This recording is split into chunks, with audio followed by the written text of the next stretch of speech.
Coming up, we fill you in on a new AI being piloted right here on campus, discuss the school board's decision on our new superintendent, reveal some details on the senior formal-informal event, and let you know what took place with a set of emails that many of you received a few months ago.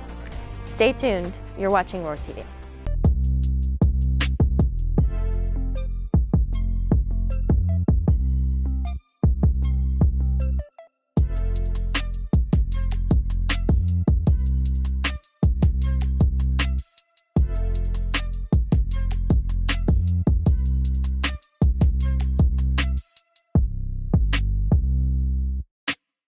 Good morning, Oviedo. I'm Savannah Rodriguez.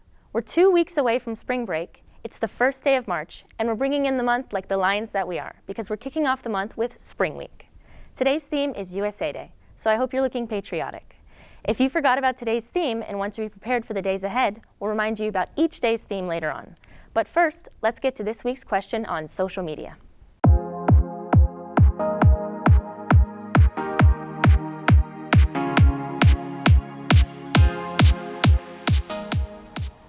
Hey Oviedo, I'm William Dean, here with this week's question on both Twitter and Instagram. This week is Spring Week. Share pictures of you and your friends in spirited attire using hashtag TellOHS, and you can see your responses on the broadcast at the end of the week.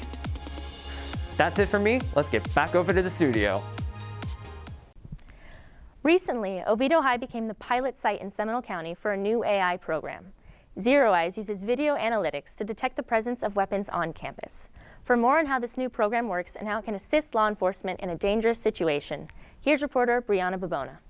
As technology advances, the engineers of today have been able to create a system that may never allow another school shooting to happen ever again. Zero Eyes is a company that uses artificial intelligence along with our current camera system to recognize weapons. So, for example, if someone were to approach the school or take a weapon out of a bag on campus in view of our cameras, Zero Eyes would recognize that, and it sends an alert to those of us that are tied into the app, as well as district personnel and law enforcement personnel, that there is a weapon on campus. It actually sends us a picture of the person holding that weapon and gives us a location of where that person is. That image goes to a third-party dispatching center where human eyes will validate the image as to whether it is actually a firearm. Firearms are the second leading cause of death among adolescents, and over the past 50 years, schools have seen over 1,300 shootings, and that's in the U.S. alone. With the advancement of Zero Eyes, students are being given that extra layer of protection. I definitely feel a little bit more safe. It's an interesting concept though, but if it works, it would be a safety precaution that would help a lot. I don't know how practical it will be because the cameras don't cover every square inch of the campus, but if it helps detect something early, then I see no problem with it. Not only can Zero Eyes detect weapons instantly, but the AI of the system can detect the movement of the threat as they move across campus from camera to camera. We've looked at artificial intelligence and machine learning for the last 3 years in weapons detections, and we feel it's the next generation of detecting weapons. We have it on not all the cameras. We have it on a good number of cameras throughout the campus, and it is being monitored as we speak. Zero Eyes is already in effect. It's already going. They've tested it several times. Each test has been successful, so it is active. It is up and running, and it's fully operational. Not only is Zero Eyes here at Oviedo High School, but the software goes beyond school grounds as some tourist attractions, commercial travel, and live events have the program installed as well with one mission: stop threats at first sight, not at first shot. From WROR TV, I'm Brianna Babona. Earlier this year, School Board Superintendent Walt Griffin announced he would be retiring at the end of the year. On February 9th, the school board voted 3-2 to appoint Chad Farnsworth to be the next superintendent. The two other votes will cast for SCPS attorney Sarita Beeman. However, last week, in another 3-2 vote, the school board rescinded that vote and will take some more time to consider their options. No timeline has been given on when that decision will be made, but it could be at tonight's school board meeting. All right, if you forgot about today's dress-up theme, don't worry, because you have 4 more chances. Tomorrow is Totally Dad Move Tuesday. Dress up like a barbecue dad or a soccer mom. Wednesday is Mardi Gras. Thursday is Throwback Thursday 70s. Great chance to sport the tie-dye. And Friday is Orange and Black Spirit Day. Each morning, Dr. Daniel will be naming a campus-wide dress-up theme winner at the clock tower. Here's a peek at today's winner. Congratulations to TV Productions' own William Dean for being named today's campus-wide dress-up day winner. A couple weeks ago, seniors learned the full calendar of end-of-the-year events and how our school will be handling graduation. But of course, one thing on every senior's mind is what the replacement for prom is going to be. Well, today we've got junior class sponsor Kim Finnegan and senior class sponsor Caitlin Coomer here with us to give us some more details. Ms. Finnegan and Ms. Coomer, thanks so much for being here. Thank you, Savannah. This year is very different, obviously. So what kind of considerations did you have to take into account when you were planning what you planned for this year? So even starting with Peyton Park, I had to schedule that be socially distanced. So I had to spread everyone out through a whole week. Everyone had a different day. I skipped parking spots. I skipped like diagonal. So there was like kids not painting right on top of each other. And then going into senior shirts, we couldn't even sell senior shirts in person. We had to do pre-orders and get all that done. And so everything's just had to look a little bit differently. And now coming into spring, and we're still dealing with the pandemic. And so we have to make more changes. And it's just one thing after another. And we're working so hard together as a team to figure out what can we do to make it the best of the situation that we're in. How to make it the most fun, get you guys the most events that you're allowed to attend. Unfortunately, Universal just canceled Grad Bash, but we're still trying to figure out what else we can do for you guys to just make it a really fun senior year, given the circumstances. Yeah, a lot of the planning that we did at the beginning of this year, we were hoping that, for example, prom was going to happen. So when I first met with the juniors, we were talking about theme, we were talking about what we were going to pull from last year, what we were going to do new. And then things changed, so we're basically planning from the bottom up again. We don't have from the fall forward to plan.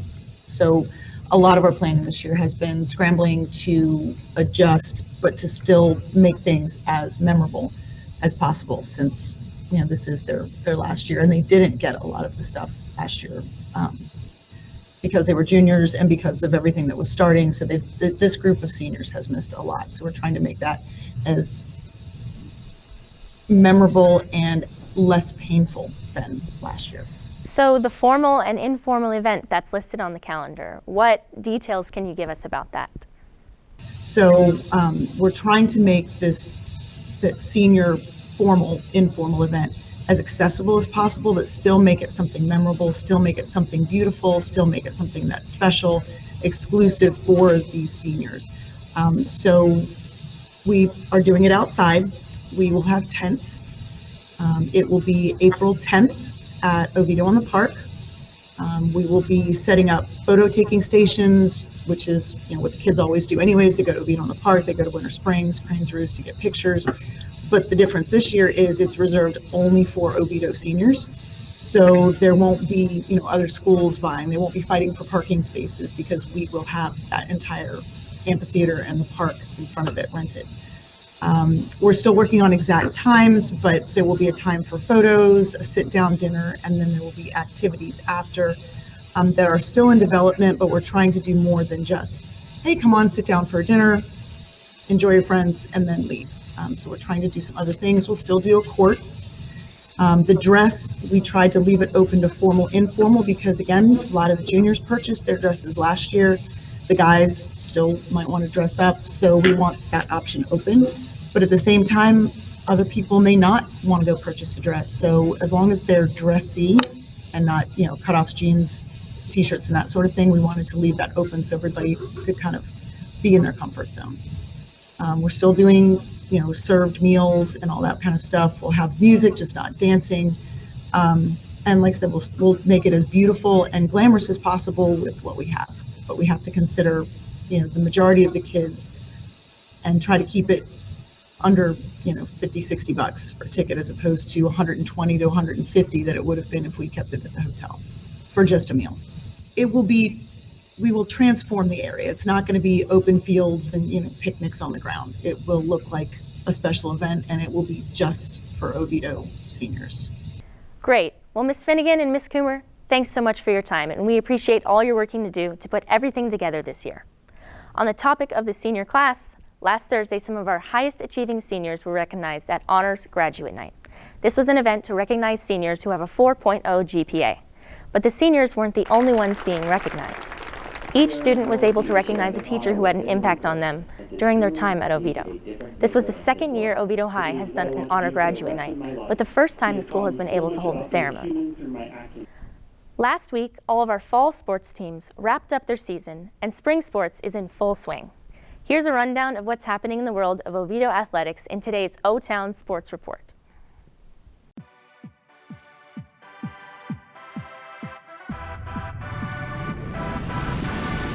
Hey Oviedo, it's Riley Finnegan here with your O-Town update. On Friday, girls varsity lacrosse defeated West Orange 17-4. Senior Abby Green led the team with 6 goals and 3 assists. Baseball unfortunately fell to Lake Brantley 5-1, and softball defeated Winter Springs 4-2. That's all for sports. Now back to the studio. Finally today, many of you came back from Thanksgiving break a few months ago with an inappropriate message in your school email account. Students all across the district were affected. But what exactly happened and how has the district responded in the last few months? For that, let's go to reporter Lillian Ray. Late November of last year, spam emails were sent across Seminole County through school email addresses. Students of all ages were sent inappropriate emails, attachments, and links. This led to much confusion as far as what was going on and what to do with the emails.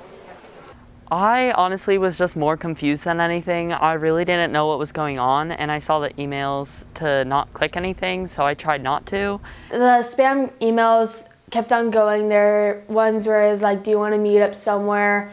And everyone just kept replying to them, and each one was like, stop replying, but everyone just kept saying that over and over, and no one would actually pay attention to actually stop. It would stop like for like a week or so and then start going again. We found that there was a gentleman in the UK who sent a blast out of emails to a lot of different organizations and individuals. We happen to be one of those organizations, and our students, unfortunately, received an email with some very inappropriate content.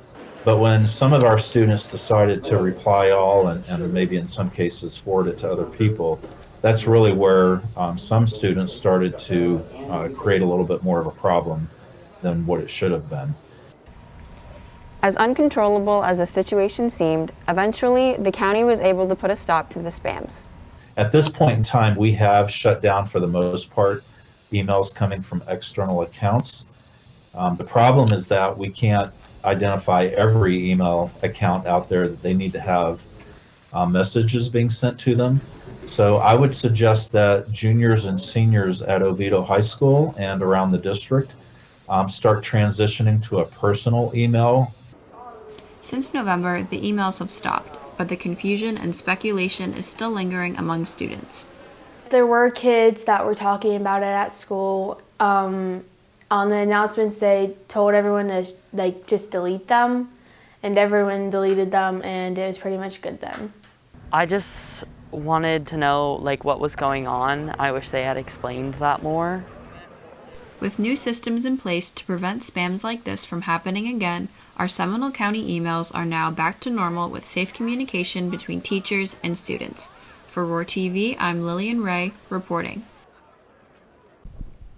That's all we have for you today, Lions. Don't forget to dress in the corniest of mom and dad wear tomorrow.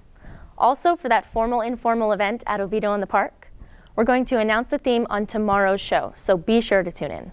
I'm Savannah Rodriguez, and today, I'm proud to be an American. Happy USA Day. We'll see you back here tomorrow.